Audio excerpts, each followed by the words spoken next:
Well, hello everyone, and welcome back to CyberSpeak Labs. My name is Reanna Schultz, and I'm going to be your aide today as I guide you through different learning opportunities here at CyberSpeak Labs. And for those who have been watching a lot of my YouTube videos, you might notice a small background change. I am slowly decorating my office and making it more personal so it doesn't feel like an empty room just full of books, which I'm not complaining. I love reading books, but I wanted to start putting up a lot of my conference memorabilia, and I wanted to do it into a fun way. So if you're curious about my background, here it's kind of hard because I'm mirroring myself. Here is the different conference badges I've obtained the last few years for conferences that I spoke at. A lot of them have a lot of fun memories, really good connections in the community. And then up here is B-Sides Albuquerque. This was when they first launched their conference in 2023, I believe. So I like to take all of the fun lanyards, the stickers, the pamphlets, and I've been saving them to make them into their own little picture frame of just funness. And then of course over here on my right shoulder, I have posters from B-Sides Knoxville. So that was some of the swag items that they give away, and it's really cool because they work with local artists to make that year's posters. So really cool things. If you are interested, I really highly recommend looking into a B-Sides in your area. And also, those are my plants. During COVID, I got really involved with plants, and I know some of you are like, wow, that's a really sad looking plant. It's because it is. I just repotted it, and it's not really happy with me right now. So we will see if it's still there by our next video. If not, then oh well. I even wore my I Plant KC shirt, which is a Kansas City staple for a lot of the plant lovers in our state as well. So without further ado, we're gonna go ahead and start this video. I really wanted to also, I would say, visit TryHackMe again and just really look at the different options that TryHackMe has.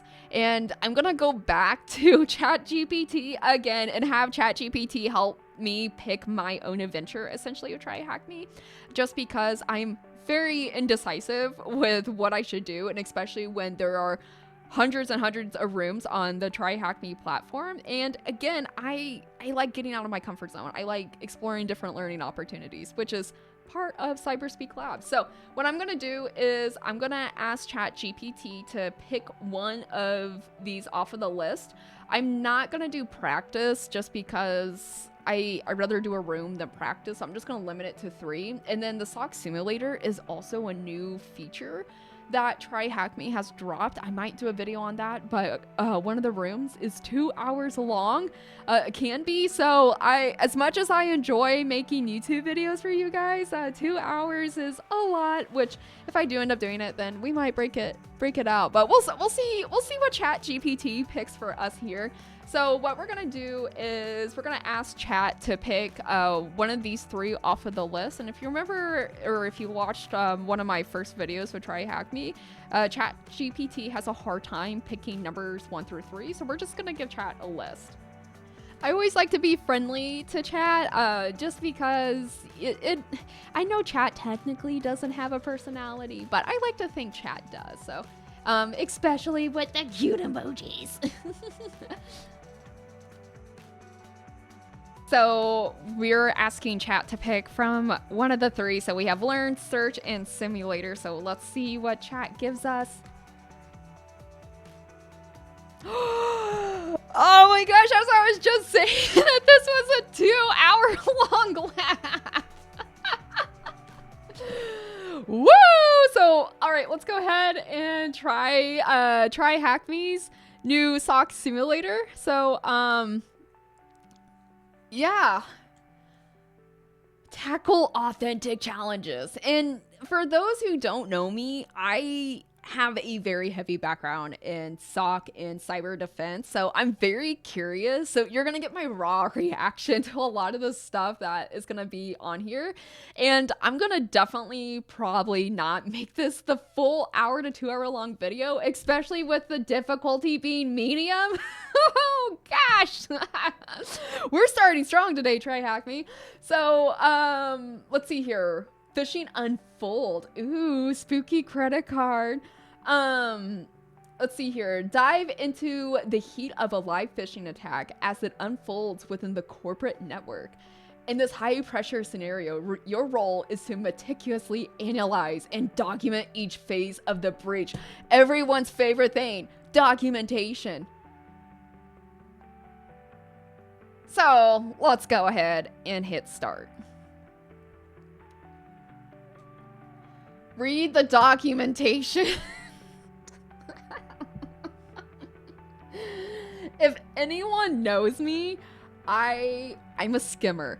I am a huge skimmer. It doesn't matter if it's emails, a newsletter, whatever. I am a huge skimmer, and that's just because I like having the bottom line up front or a high level summary. Just so I can get a gist, and then if I need to go back and look for the details, I absolutely will. And so when when the first step is to read documentation, TryHackMe, you are testing my patience today. You are absolutely testing my patience, but that's okay. That's okay. We're all here to learn together. And then, oh, okay. I'm glad that they're adding a SIEM here. So yeah, we'll just sit here and let this load. Right when I said that. Oh man, look at this dashboard.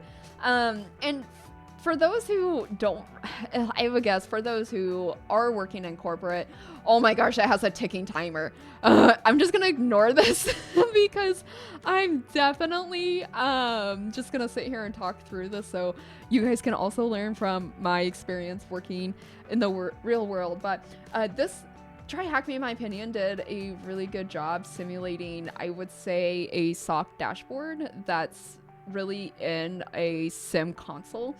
SIEM and SOAR are two different concepts here. SIEM is going to be an area that centralizes all of a corporate's logging. And then, of course, you have your SOAR, which takes different alerting data sets and puts it into a single pane of glass. So, for example, there's different security stack in an environment. So you have your antiviruses, your firewall, maybe your custom alerting. All of this comes from different sources in the environment, and a SOAR allows it to come into a single place. So an analyst isn't opening up different consoles or going to different locations and et cetera, et cetera. They're able to function and look at events here. Now, depending how SOAR is used in your environment, some companies might use the out-of-the-box feature with a lot of different SIEM providers, and that's because it's cheaper than standing up your own instance, having your own development team, having your own engineers to really harden a SOAR instance. Some people also use ticketing services as well. But honestly, this, in my opinion, TryHackMe did a really good job of just giving like a very familiar look to, I would say, what a SOAR looks like within these SIEM providers. I'm not sure if that was the direction they were going for, but I approve. You know, this feels very authentic. Of course, I like to customize my dashboards where it has different severity, such as low, medium, high, critical, because that's going to determine my SLAs for how fast I'm going to respond to these alerts, because each alert might have a different outcome that could potentially affect a business's data confidentiality, reputation, integrity, or even the reputation of the company itself. So it looks like the longer we sit, the more alerts come into the queue, which, just kind of looking at this, it looks like TryHackMe is only focusing on phishing. So there might not be that many, I would say, specific alerts, who knows? But typically, oh, look, I was just talking about alert severity. So it looks like they just put everything into a cute little donut chart, which is fine. I like to see numbers across my screen, but again, it depends on the person and how they want to work, or even how big the environment is. If this is a smaller environment, I would say this is okay. Okay, so alert severity. I always work from critical to low, but since we only have low in here, we'll just pop open to their alert queue.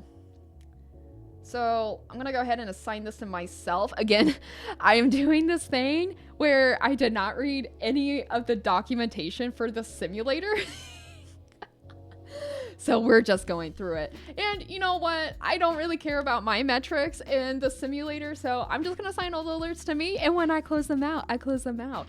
And typically when people measure metrics in a SOC, there's different ones. There's a really, really awesome book called The 11 Strategies to Build an Effective Global Security Operations Center. Don't quote me on the title, that's just me saying on top of my head, but this was a book developed by MITRE, and it really takes in key factors on how to develop and build your SOC, your detection engineering team, and really how to utilize KPI metrics. So typically this book highlights for industry standard that you should be looking at how long it takes a analyst to detect, such as assigning the alert to themselves, how fast it takes an analyst to close the alert, and this is where MSSPs often will measure that type of SLA. And then there's also in between metrics as well. A metric to notify when incident response has started, or a metric to show how long it takes a specific analyst to quarantine a threat.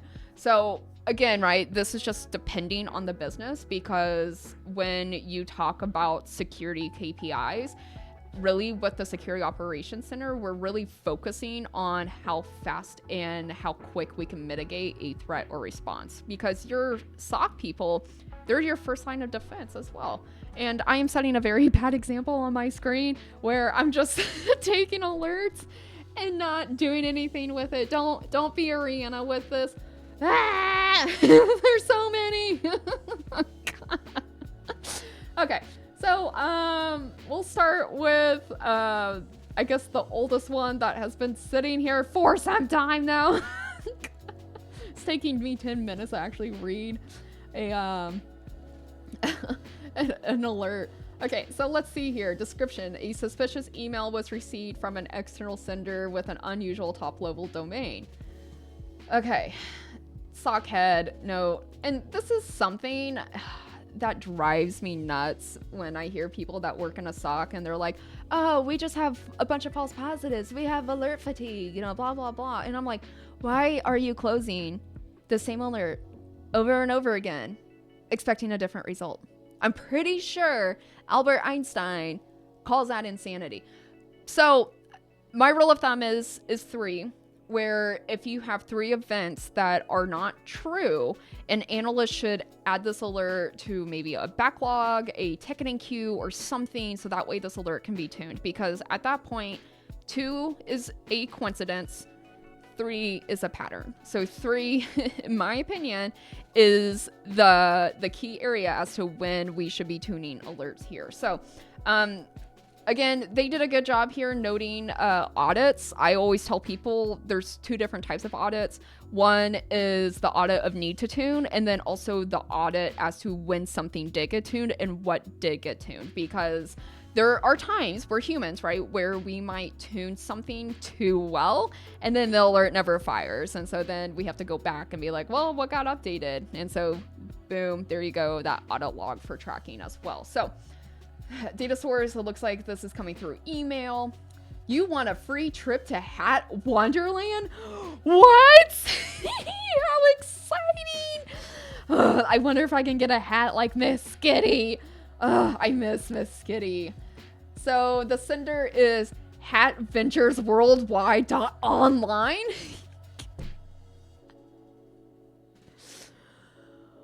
Oh, TryHackMe kills me. Okay.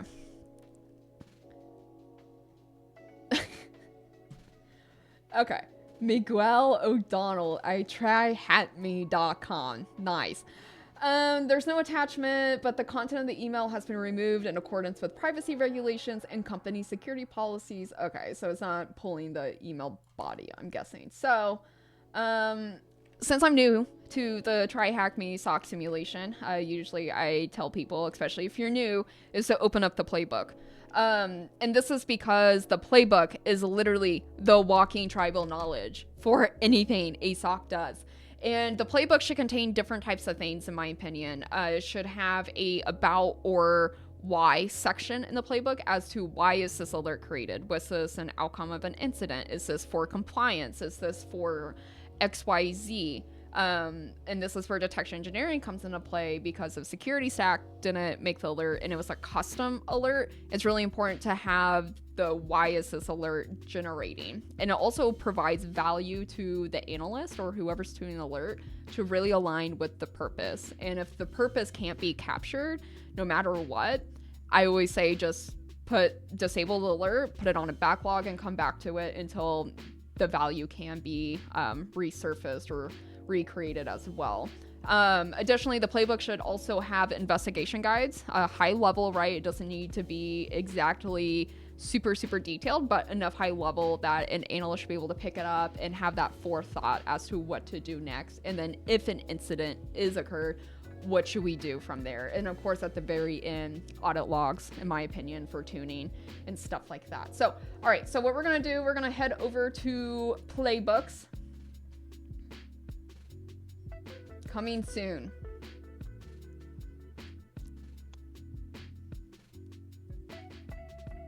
Well, we are making our own playbooks. Documentation. So it looks like we need to investigate in the SIEM, query alerts, blah, blah, blah. All right, let's go down a case. So I'm guessing when I close the alert, it'll show up in here as a case. That's fine. I'm just gonna click around and see what else is going on in here. Ooh, I get my own little desktop. I kind of like this so far. So far, in my opinion, TryHackMe's done a really good job. Minus the playbooks, TryHackMe. Oh, TryHackMe.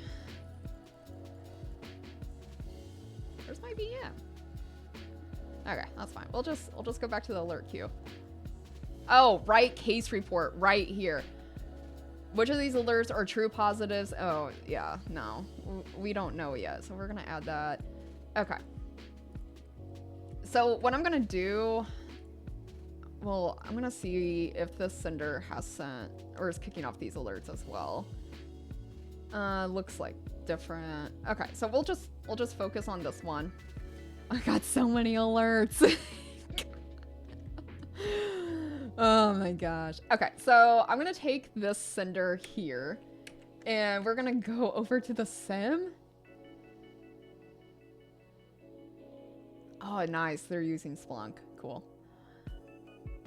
Splunk is a really cool. I come from a Splunk background and I love Splunk. I really do. It can be a little daunting for first time users, I would say, that's never opened a SIEM, but once you really figure out the query and how to utilize the data to create visuals or alerts, it is life changing. It will change your life. And of course, there's so many Splunk nerds out there.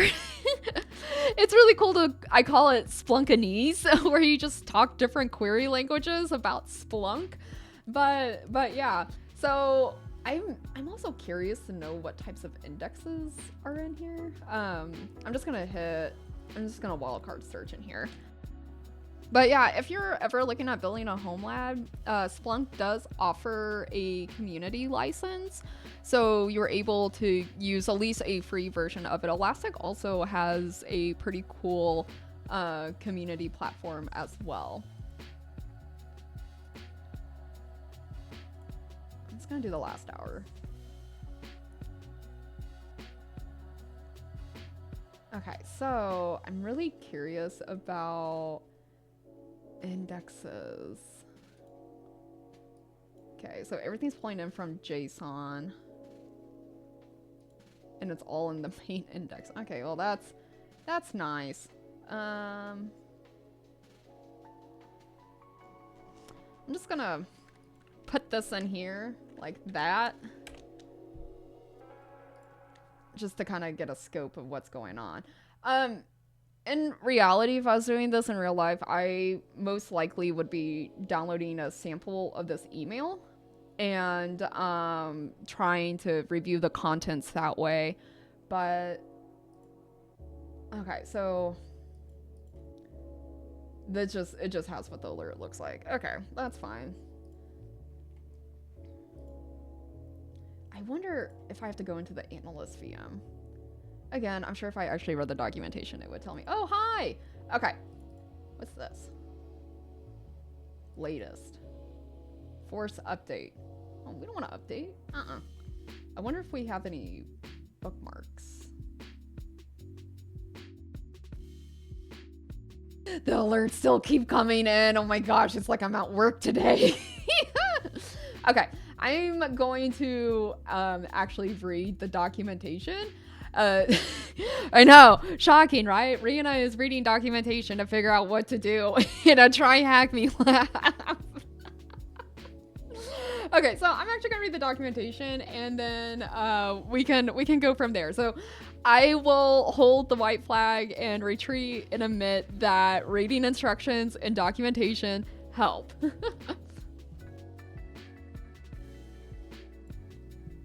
It's like, I'm not even kidding. This is the the second time I've been like recording a TryHackMe video and someone's called me in the middle of the TryHackMe video. Okay, we're going back to reading this now. Okay, so it says use the analyst virtual machine to review email alerts. The VM is configured to automatically download attachments for secure viewing. Okay.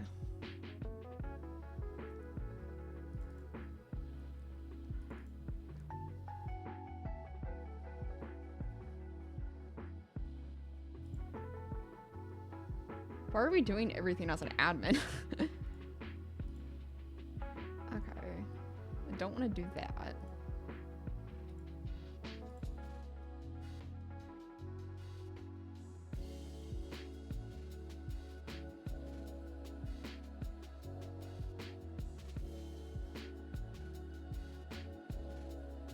Okay, I feel like I'm missing a step. So I'm actually going to watch... I'm gonna see if someone else on the internet has done this lab before, because I feel like I am missing something, like just something. I also wonder if I'm supposed to run that GP update.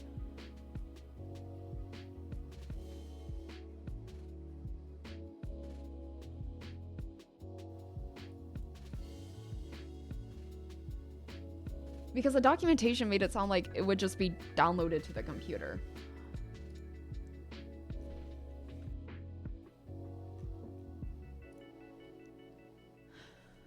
Okay, so it looks like I'm not the only one to run into this issue. It looks like the couple of people that have reviewed it on YouTube either have a completely different alert queue than I do, which, you know, I don't know the back end of what TryHackMe does with the simulator.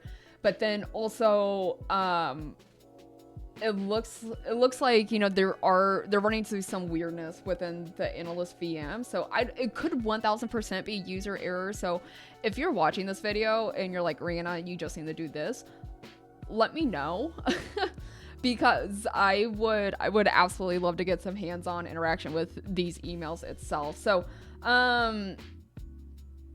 let's see here.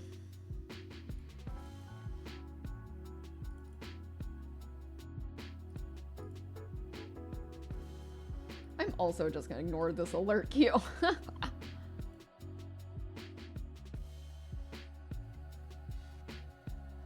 So, again, right, this is just, I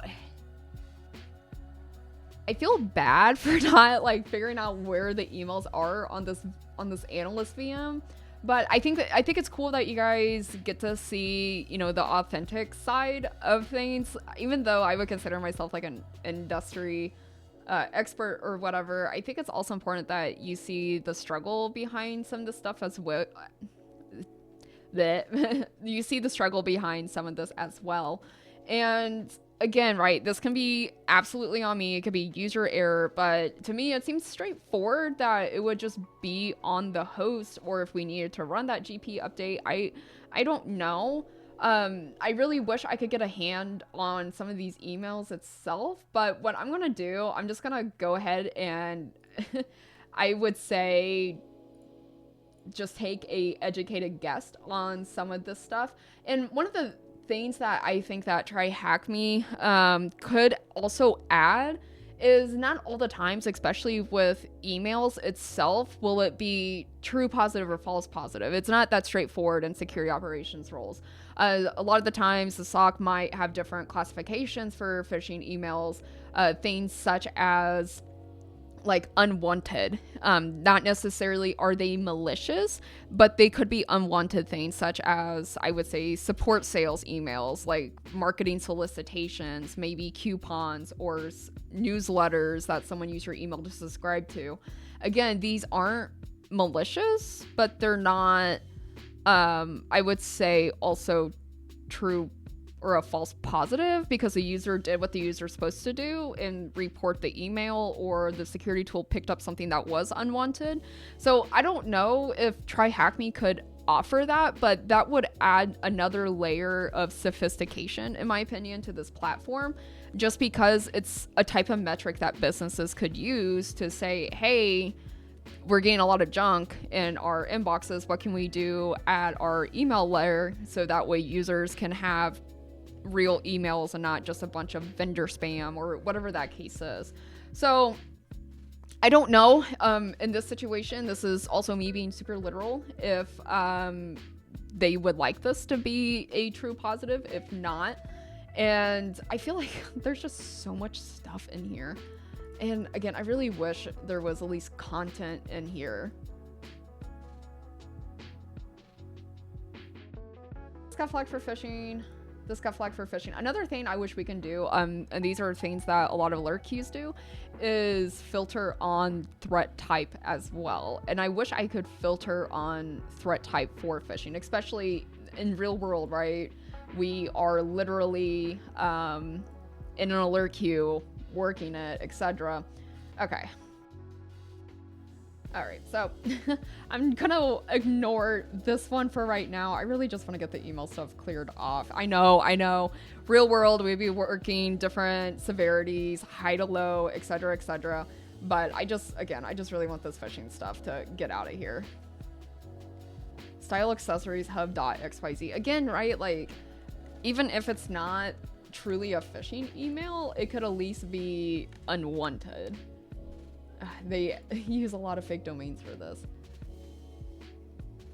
So I don't know. We can go in here. We'll just, because I want to know how this is.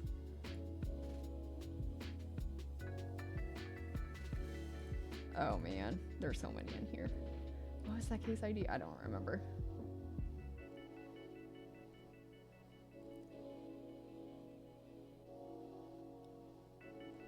Again, I don't know. I'm gonna be honest. Like, if I feel like I can't even make an executive decision on at least the phishing email part if I can't get the email itself. And not once in the documentation did it state that. Sorry, it did not state once that, like, you need to use Wireshark or you need to use this GP update. And maybe that's part of it being a medium difficulty lab.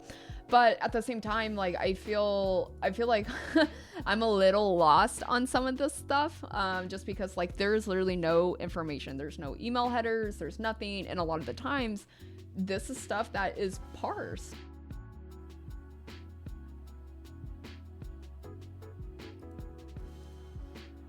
Like, even in the logs here, most of the times, like with email logs itself, you'll have the email headers within the logs, and this is just literally taking sender, receiver, and then the content itself. Like, it's hard, like, when you don't have the artifact itself, but then it's even more difficult when you have no indicators to scope on, or anything like that. I guess what we can try to do, I'm just gonna look over here. I'm gonna get rid of this indicator and see if anything else happened around that time. So at least with the network drive here, there's enough information for me to say, yeah, we probably should escalate it to that next tier, just because it looks like it's reading everything for a Bitcoin wallet.txt. So this is definitely something we would probably want to triage on. This is also something I would 1000% try to carve off of a host just to see how it would behave on an environment, and then create detection around the different behaviors and stuff like that. So I am going to take this piece at least, and I'm trying to give you guys at least some video here. Okay. So this will be something I want to add to the case as well.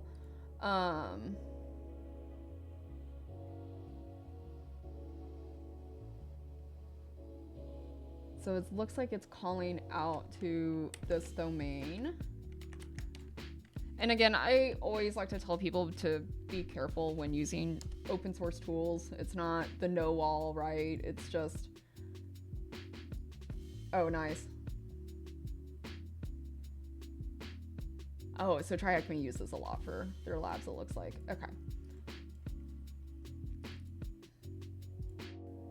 Oh man, look at this PowerShell. Okay, oh Michael.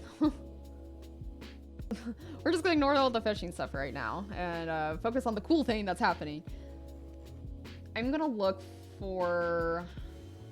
trying to find a common thread between everything. It's looking up to this as well. Again, these are all things that we would probably want to block.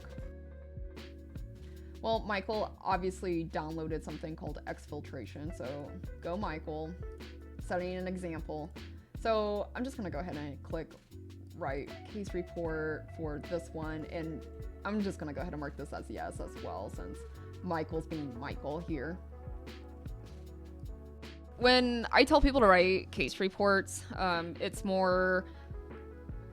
there's a high-level summary I like to include on the front or at the very top or whatever the report looks like, and then details below as to events. Depending on the event, especially if this is going to spin off into an incident response scenario, time frames are very, very, very important, because this gives insight to when the incident occurred, how fast it happened, what was the spread, when did it spread, when did triage from the operations center come in. Because at the very end, a lot of people do that after action, where they go over the events and talk about essentially how can they improve security within their business or even their operations role. Usually with this one, I would like to go to the first event. So we received the alert on 1924. So I'll look for anything with Michael. And this is just me placing indicators in here.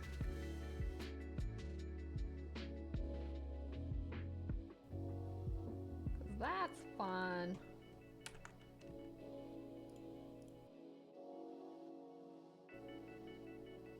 Interesting. So it's calling to this GitHub.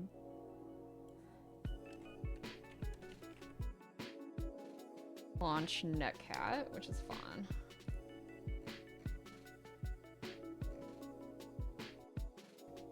If I'm escalating this to I would say that senior analyst or that lead analyst or whatever, I would definitely want to act on this probably as fast as I could theoretically, and that's just because we want to make sure that this is contained, that nothing's getting dumped, especially since it looks like Michael has access to financial records. And we would consider that something to be sensitive data or truly confidential. So I'm just gonna go ahead and make a new line here and just highlight some summaries that I just real quick.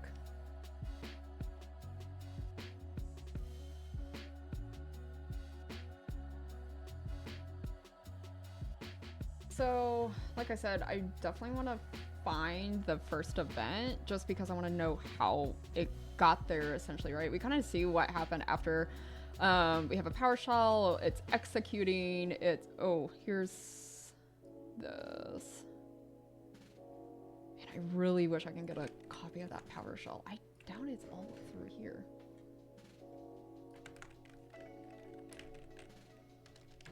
Nah, I doubt it would be in anything in the deals notepad.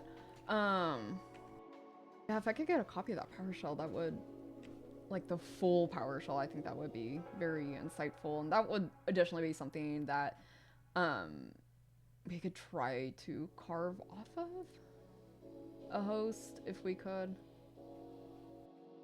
I'll come back to this in a second. Interesting. So it looks like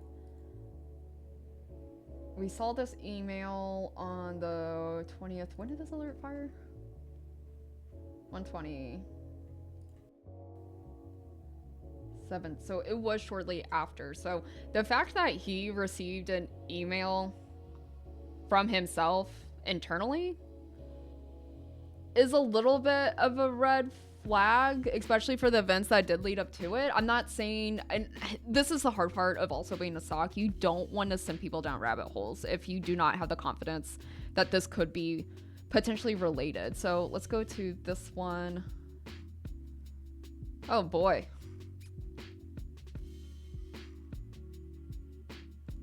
Oh, I think I found my PowerShell. Okay, so we're going all the way down here. Here's this one. It looks like he's sending this outside. Meet local singles who love spam emails. I swear, when you work in like security and IT, you see the most wild emails ever. So here was that pending invoice. It looks like PowerCat was downloaded. Here we go. Invoice.pdf.link. So this looks like the culprit that started this thing. So I'm gonna put that there. I'm trying to put this in order as to like most current, most historical scene. Important February.zip, importance invoice pdf.link. And then, oh, looks like then this file was created. Okay, so what were the indicators for this email?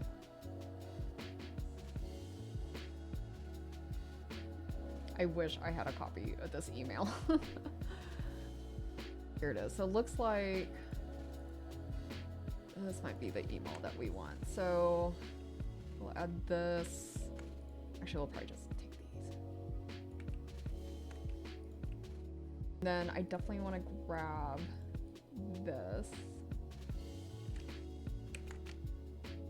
I'm pretty sure this was the file that was in my analyst VM that I was just like, oh, I'm just gonna execute this here on my computer. Okay, so downloads, documents.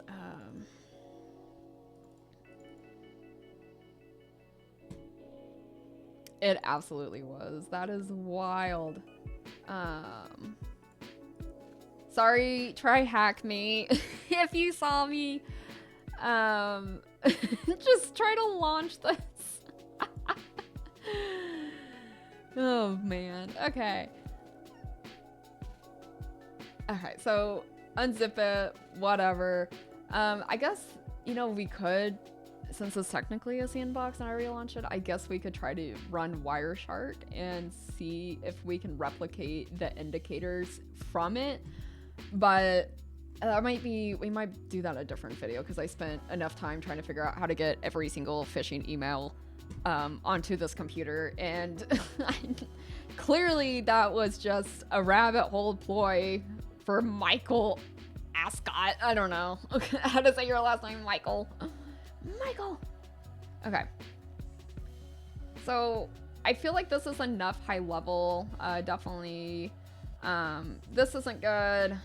You know, we never want things to, we never want any netcat stuff to be on our computer. We never want to see things try to go outbound. We definitely absolutely never want to see invoice.pdf.link. Like, that's not sus at all.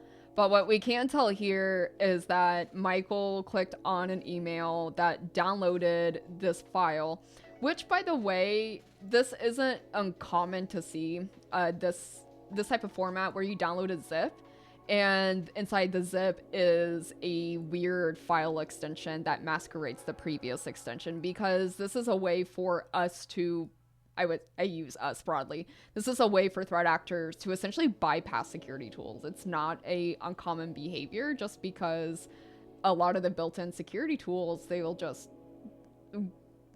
I would say, look over a .link file. Now, this is where EDR and XDR tools come in handy, because that's when they're able to detect things through an attack chain. Like for this example, where we saw an invoice.pdf.link that clearly called out to a PowerShell and introduce a very amazing, spooky, scary things into the environment. And same thing with the app data folder. This is not an uncommon method either, just because things aren't forever stored in the app data folder. So it's a way for a threat actor to come in, introduce threats into the environment, and then once like a browser is closed out, or depending on the policy, this data most likely isn't going to be there permanently. Oh no, did it all go away? Where did it go? Ah! All these highs! Oh my goodness. Oh, it did go away. I wish it saved it. Maybe if I go back into case reports. No, it doesn't save a draft. So anyways, just because all of that work meant nothing apparently to TryHackMe, I am going to stop this video here. So I hope you guys enjoyed watching me struggle and try to literally accidentally deploy malware onto my analyst VM. Don't be me in the real world. Don't do that. And TryHackMe, I always do appreciate the new content that you do post to the community. This is a great simulation tool. I hope some of my feedback would be grateful. I like, for example, saving a case that I was already writing. I think it would also be cool if we could walk through and actually create our own playbooks. I'm not sure what you guys have in store for that, but at least like a little blurb in the documentation if emails are supposed to be there or not. I don't, again, right, it could be user error, I don't know, but I spent a good portion at least trying to figure out how to obtain emails, and apparently I wasn't the only one, which kind of makes me feel a little less dumb. But yeah, no, again, TryHackMe, this was a great platform. I absolutely recommend anyone to check this out, because you will be spending some time. I will obviously be doing edits on this video, but if you are curious, my stream time is a little over an hour, and that was just me looking at an alert. So yeah, it was totally cool. Well, thank you for joining me in the lab today again, guys, and make sure to check out some of our other content that we have through CyberSpeak Labs. Additionally, we do have a really fun Discord. It's full of community engagement, people also going through TryHackMe as well. If you are one to study for CompTIA exams or other certifications, we do have a really cool support group that have insights to other people who might have studied for this certification as well. And as always, please make sure to check out our Defenders and Lab Coats podcast. It's a really, really fun podcast where I bring on different contributors in the community to talk about their jobs, their skills, and then also once a month, I deep dive into different types of cyber threats or threat actor groups. So it's a really, really, really fun podcast. But again, thank you everyone for joining me in the lab, and I will see you soon. Bye.